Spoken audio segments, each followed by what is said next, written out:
अस्सलाम वालेकुम my YouTube family, कैसे हैं आप सब लोग। उम्मीद करती हूँ आप सब ठीक होंगे और आप लोगों को मैं याद होंगी। मैं बहुत कोशिश करती हूँ रेगुलर व्लॉग्स डालने की, लेकिन मुझसे नहीं हो पाता। आज के व्लॉग में आप देखेंगे कि हमने ईद की शॉपिंग कैसे की और हमारी ईद कैसे गुजरी। आज मैं और मेरी सिस्टर हम दोनों आए हुए थे हैदरी मार्केट। मैंने अपनी शॉपिंग भी करनी थी, उन्होंने अपनी शॉपिंग भी करनी थी और साथ साथ हमें कस्टमर की भी शॉपिंग करनी थी। अच्छा, जब आपने अपनी शॉपिंग करनी हो ना तो आपको इतनी टेंशन नहीं होती, लेकिन जब आपने कस्टमर के लिए भी साथ में कुछ लेना हो ना तो फिर बहुत ज़्यादा टेंशन होती है। फिर कस्टमर को एक एक चीज़ की पिक्चर लेके सेंड करनी होती है, फिर कस्टमर कंफर्म करे ना करे उनका वेट करना पड़ता है। इसलिए जब कस्टमर ब्रांड का ही कोई ड्रेस बता देता है तो वो हमें काफ़ी ईजी हो जाता है, हम सिर्फ ब्रांड पे जाते हैं और वो ड्रेस ले लेते हैं। अच्छा, इस बार ना पता नहीं आप भी मेरी बात से एग्री करेंगे या नहीं, लेकिन ब्रांड्स पे भी ना कोई मज़े की कलेक्शन नहीं थी, और जो थी भी तो उनके प्राइस उन्होंने इतने एक्सपेंसिव लगाए हुए थे। जैसे कि ये ड्रेस मुझे बहुत पसंद आया था और ये 16,500 रुपए का था। सीरियसली इतना एक्सपेंसिव था। खैर, हमें ना एक लेडी आवाज देती है पीछे से, हेलो मैम। एक पल के लिए मुझे लगता है कि हमारा कोई फैन है जिसने हमें अबाई से पहचान लिया है, पर ये एक आंटी होती हैं जो कहती हैं फ्री एंट्री ले लें, लेकिन आप पहले ये सिम रजिस्टर करवाएं फिर आपको मिलेगी फ्री सिम।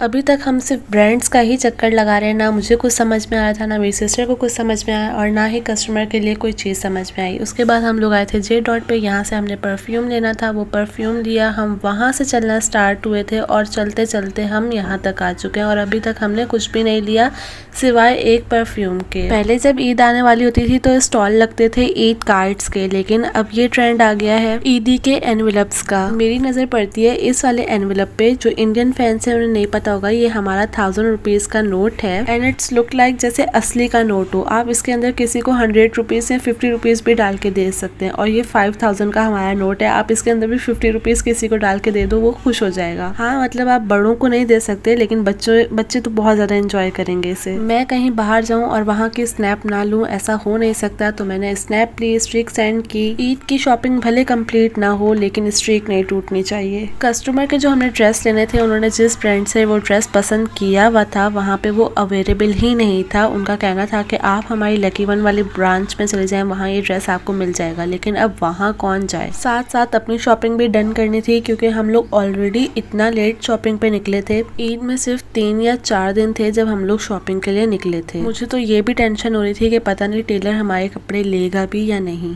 पहले मेरा और मेरी सिस्टर का यही इरादा था कि हम स्टिच ड्रेस में ही कुछ ना कुछ पसंद करेंगे, लेकिन हमें स्टिच में कुछ भी पसंद नहीं आया, फिर हमें अनस्टिच ही देखना पड़ा। अब ये था कि अनस्टिच ड्रेस को लेकर उसे अपनी पसंद से डिजाइन करवाना था, तो हमने लिया था, हमने नहीं मेरी सिस्टर ने लिया था ये रेड वाला ड्रेस और अम्मी के लिए लिया था हमने ये वाला ड्रेस। और एज यूजुअल मेरी बहन जिस भी ब्रांड में जाती है वहाँ का मिस्ट लाजमी ट्राई करती है। इतना घूमने के बाद फाइनली हमने कुछ ना कुछ तो लिया। अब बस इस ड्रेसेस के साथ हमने ज्वेलरी सैंडल वगैरह लेना था। आप लोगों की ना एक रिक्वेस्ट जो मुझसे बहुत ज़्यादा होती है कि आप भी रेजिन का काम शुरू करने के लिए हमें कौन कौन सी चीज़ें चाहिए, कितनी इन्वेस्टमेंट करनी है, कितनी नहीं करनी, तो इन सारी चीज़ों को लेके ना मैं एक वीडियो बनाने वाली हूँ। उसमें मैं खुद मार्केट जाऊँगी, चीज़ें लूँगी और ये भी बताऊँगी कि कौन सी मार्केट पे आपने जाना है, कौन सी शॉप पे जाना है, ये चीज़ आपको कितने की मिलेगी और क्या क्या चीज़ें आप लोगों को काम स्टार्ट करने के लिए चाहिए। तो आप मेरी वो वाली वीडियो बिल्कुल भी मिस मत करिएगा। करने तो हम ईद की शॉपिंग आए थे, लेकिन जब ये बर्तन शर्तन ऐसी चीजें दिखती हैं तो हम कुछ ना कुछ लाजमी ले ही लेते हैं। आप ही ने अपना अबाया वॉश किया था और उसके अंदर जो पैसे थे वो भी धुल गए थे। जब हमने अंकल को पैसे दिए तो कहने लगे इतने गीले क्यों हो रहे हैं। मैंने कहा ये पसीना है, लेकिन नहीं, फिर हमने बाद में उनको बता दिया था कि ये गीले हुए हैं। यहाँ पे इतने प्यारे स्टॉल्स लगे हुए थे इन चूड़ियों के, तो हमने 1-2 सेट यहाँ से चूड़ियों के भी ले लिए थे। और भाई जो हैदरी में रश हो रहा था, अभी आप लोग को लग रहा होगा कि कैमरा जो है ना वो वाइब्रेट कर रहा है, ऐसा नहीं है, लोग मुझे धक्के मार मार के जा रहे थे, इस वजह से कैमरा हिल रहा था। हैदरी की मेन मार्केट में तो हमारा सरवाइव करना बहुत मुश्किल था। जो छोटी मोटी चीजें लेनी थी हमने वो ली और उसके बाद पेट पूजा करने के लिए हम लोग चले गए हैदरी की दूसरी साइड, क्योंकि हम अफ्तारी के फौरन बाद ही आ गए थे। मैं तो सही से अफ्तारी भी नहीं की थी और इतनी शदीद भूख लग रही थी, तो हम पहुंचे मोंटीना पे। यहाँ पे हमने दिया ऑर्डर। भूख की शिद्दत इतनी थी कि दिल चाहता सब कुछ ही ऑर्डर कर लें, तो हमने इनका ऑर्डर किया था rocket ginger burger. With in 10 to 15 minutes बाद हमारा ऑर्डर आ गया था और और अच्छा था ये बर्गर भी, जैसे आप चेक कर सकते हैं कितना चीज़ी है। और यहाँ पे ना कोई यूट्यूबर भी आए हुए थे जिसे मैं तो नहीं जानती, अगर आप लोग जानते हैं तो मुझे कमेंट में बताइएगा ये कौन थी। इन्होंने अपने टेबल के पास कवाल बिठाए हुए थे जो कवाली गा रहे थे। इतनी देर में हम लोग ने अपना खाना पूरा किया। भाई के लिए हम लोग ने लिए क्लब सैंडविच और मम्मा के लिए गोलगप्पे। अब पहले हम टेस्ट करे थे कि गोलगप्पे अच्छे हैं या नहीं, और अगर अच्छे होंगे तो ही ये गोलगप्पे लिए जाएंगे। तो ये हमारे लिए स्पेशल गोलगप्पे बना रहे हैं, गोलगप्पे नहीं गोलगप्पा बना रहे हैं। और उसके बाद मेरी बहन ने इसको टेस्ट किया कि ये कैसा है। ये पार्सल देख के आपको अंदाजा हो ही गया होगा कि गोलगप्पे जो है वो पास हो गए थे। हमारी सारी शॉपिंग जो है वो डन हो चुकी थी। फिर हम लोग निकल गए घर के लिए, और घर पहुंच के जो छोटे मोटे काम करने वाले थे वो किए। जैसे कि मैं शरबत के लिए ना ये शुगर पाउडर बना के रख लेती थी, ये खत्म हो गया था तो सबसे पहला काम मैंने यही किया कि शुगर पाउडर बनाया।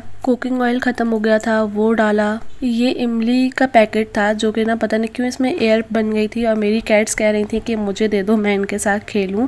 और इसको फाड़ते हुए ना मुझे डर लग रहा था, जैसे गुब्बारा फाड़ो तो भप करके आवाज़ आती है ना, मुझे लगता था ऐसे करके ये आवाज़ आएगी, लेकिन इसमें सिर्फ एयर ही थी जो आराम से निकल गई थी। हम लोग रोज़ा रख के सो गए थे। 7 बजे का टाइम हो रहा था। मेरी कैट ने मुझे उठाया कि मैं उसके बॉक्स के पास आके बैठ जाऊं, क्योंकि मेरी कैट ने डिलीवर करने थे बेबी। मैंने मानो को बहुत ज़्यादा प्यार किया, इसके बॉक्स के पास आके बैठ गई। मुझे समझ नहीं आ रहा था कि इसको जो ना अपने कैट होम में जाना है या ओपन बॉक्स चाहिए, तो मैंने इसके सामने 2 बॉक्स रखे कि इनमें से किसी में भी चली जाए। मानो ने अपना कैट होम ही चूज किया, और 12 बजे उसने 2 बेबीज को डिलीवर किया, और 2 बजे उसने 2 और बेबीज को डिलीवर किया। टोटल माशाल्लाह से मानो ने 4 बेबीज दिए थे। उसके बाद ये चांद रात का दिन था, मेरी आई थी ईदी, और ये ईदी मुझे किसने दी थी ये आप लोग ने शॉर्ट्स में देख ही लिया होगा। इस बास्केट में क्या था और ये ईदी मुझे किसने दी, ये जानने के लिए आपको मेरी शॉर्ट्स वाली वीडियो देखनी होगी। उसके बाद ये था चांद रात का दिन। मैंने मीठा बना के रात में ही रख लिया था ताकि सुबह ठंडा ठंडा मीठा हम लोग खाएं। इस ईद बास्केट में से निकले थे कुछ स्टेंसिल्स, तो मैंने सबसे पहले ये ट्राई किया अबीहा के ऊपर। उसके बाद मैंने सबके ईद के कपड़े इस्त्री किए। ये काम मुझे पहले ही करके रख लेने चाहिए थे, लेकिन मैं इतनी बिजी थी कि मुझे टाइम ही नहीं मिला था। फिर मेरी कजन और मेरी सिस्टर ने आना था मेहंदी लगाने के लिए, तो मैंने कुछ इस तरह का सेटअप कर लिया था सिर्फ और सिर्फ यूट्यूब वीडियो के लिए, ताकि फील आए कि हाँ चांद रात है। मैं जो लेके आई थी ईदी के एनवेलप, उनके ऊपर मैंने सबके नाम लिखे। अभी पैसे नहीं आए थे इसलिए मैंने उनके अंदर पैसे वगैरह नहीं डाले, लेकिन सबके नाम लिख के रख दिए थे। फिर मैंने मेहंदी लगाई सबसे पहले आप ही को। सेंटर में मैंने स्टेंसिल्स लगा दिए थे, उसके अंदर मेहंदी फिल की, और फिंगर्स पे मैंने अपनी तरफ से कुछ भी डिजाइन बना दिया था। सेम इसी तरह मैंने दूसरे हाथ पे भी यही किया, स्टेंसिल लगाया और अपनी मर्जी से कोई भी डिजाइन फिंगर्स पे लगा दिया। और जब ये स्टिकर रिमूव करे थे तब डर भी लग रहा था, पता नहीं कैसा डिजाइन आएगा, लेकिन बहुत सेटिस्फाइंग भी था और बहुत अच्छा लग रहा था। मेरी तरफ से तो ये 100% रिकमेंडेड है। बहुत आसान हो जाती है मेहंदी लगाने में भी। आप पूरे हाथ वाले डिजाइन के स्टिकर्स भी मिलते हैं, आप वो भी ले सकते हैं।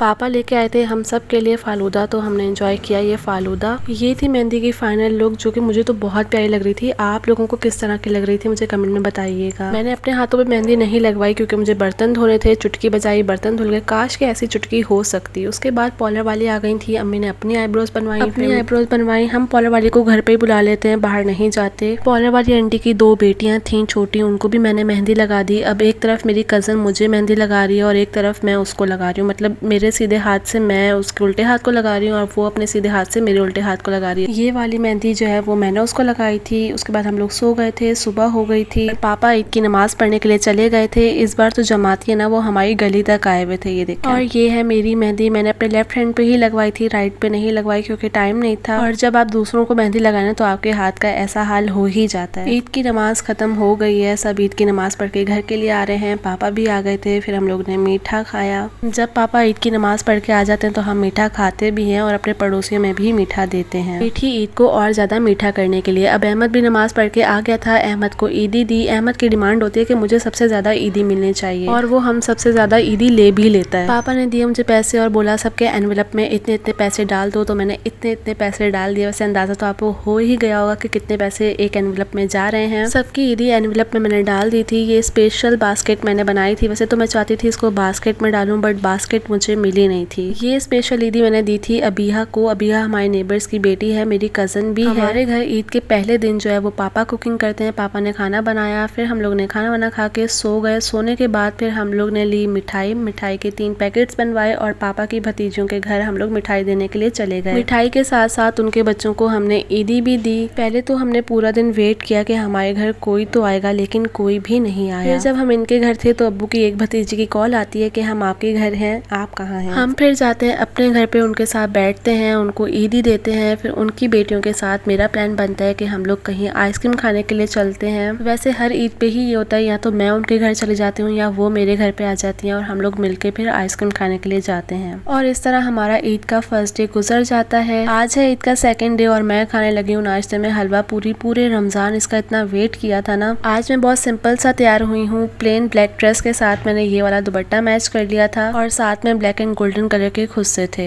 अभी आए हुए मेरे फूफू के सबसे छोटे बेटे अपनी पूरी फैमिली के साथ, इनके साथ बैठे हंसी मजाक किया, इनके बच्चों को ईदी दी, इनसे मैंने भी ईदी ली। इनके जाने के बाद मेरी कजन आई हुई थी, मेरी अब्बू की भतीजी, जिनके घर हम कल गए थे लेकिन ज्यादा देर बैठ नहीं पाए थे। इनके बेटे ने दी मुझे ईदी। इनके जाने के बाद मुझे याद आया कि अब रूटीन स्टार्ट हो चुकी है। खाना बनाया, खाना खाया, उसके बाद अबिहा की बहनें आई हुई थी, यानी मेरी कजन्स आई हुई थी। हम लोग ने काफी सारी बातें की। फिर हम लोग ने कहा चलो एक दूसरे को मेहंदी लगाते हैं, तो हम तीनों ने मिलकर एक दूसरे को मेहंदी लगाई। इस तरह हमारा ईद का सेकंड डे भी खत्म हो गया। मेरी कजन ने की हुई थी सारी कजन्स की दावत, लेकिन उन्होंने मुझे इन्वाइट नहीं किया था। इवन कि उस दावत में मेरी सिस्टर भी इन्वाइटेड थी। तो मैंने अपनी ईदी के पैसों से किया पिज्जा ऑर्डर, फेरी लाइट्स लगाई और एक अच्छी सी मूवी लगा के अपना पिज्जा एंजॉय किया। ये बताने और दिखाने का मतलब ये है कि कभी कभी आपको अपनी कंपनी भी इंजॉय करनी चाहिए। ये है नेक्स्ट डे हमने दावत की थी आपी और भाई की। अम्मी और मैंने, हम दोनों ने मिलकर ये सब बनाया था। Fun fries, broast, shashlik stick, vegetables वाला रायता, बीफ बिरयानी, मटन का सालन, व्हाइट कढ़ाई और फिश फ्राई। ये सब मैंने इतनी क्वांटिटी में बनाया था कि सब कुछ सब खा लें और जाया भी ना हो। खाने के बाद मीठे में मैंने बनाए थे ये शाही टुकड़े और कुछ इस तरह से गुजरी हमारी ईद। उम्मीद करती हूँ आप लोग को आज का व्लॉग पसंद आया होगा। पसंद आया तो लाइक शेयर सब्सक्राइब। फिर मिलेंगे नेक्स्ट वीडियो में, तब तक के लिए अल्लाह हाफिज।